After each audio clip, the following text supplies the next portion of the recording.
As you may know, there are various strategies for all types of learning, from concept learning to attitude learning to learning procedures. The focus of the next few discussions will be strategies for cognitive strategy instruction. So, in essence, we're asking how to best teach cognitive strategies. But first, let's spend some time on finding out what are these things we're calling cognitive strategies and why is it important to teach them. This will be the focus of the next 5 minutes. Let's go ahead now and look at some of the strategies you may encounter. For example, rehearsing strategies, or effective domain strategies, or positive self-talk strategies, organizing strategies, support strategies, time management strategies, hypothesis formation strategies, elaborating strategies, metacognitive strategies, divergent thinking strategies, brainstorming strategies. With such a wide and dizzying array of strategies, if you had to remember and understand and know how to apply them, what would you do? How would you handle that? And actually, let me jump in here and say that I truly want you to try to think about how you'd go about doing that. How would you think about remembering and understanding these different cognitive strategies?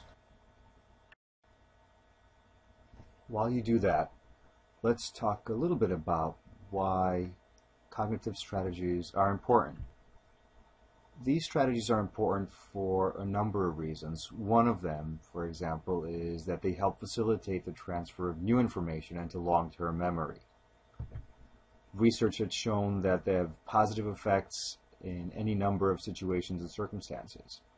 Goal setting and perceived ability have been shown by Green and Miller to be positively correlated with meaningful cognitive engagement.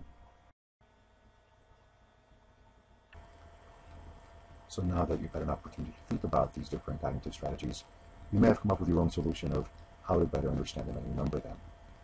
You may even see one here that you may have used. So a cognitive strategy that may be appropriate in this case would be an organizing strategy, where we can take these different cognitive strategies and group them into categories that would make sense to you and help you better understand them.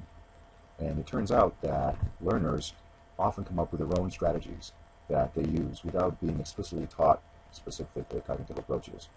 But if you think about it, why take that chance? Why not go about deliberately teaching and designing instruction that will share these different cognitive strategies with learners? Because oftentimes learners may not come up with a strategy that would be effective for them and very valuable for them in the long term.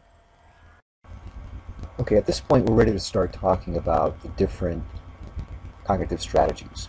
At the highest level, there's two main categories. There's thinking strategies and learning strategies.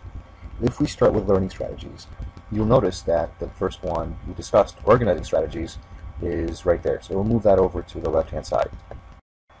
As we look for additional learning strategies, you'll notice elaborating strategies.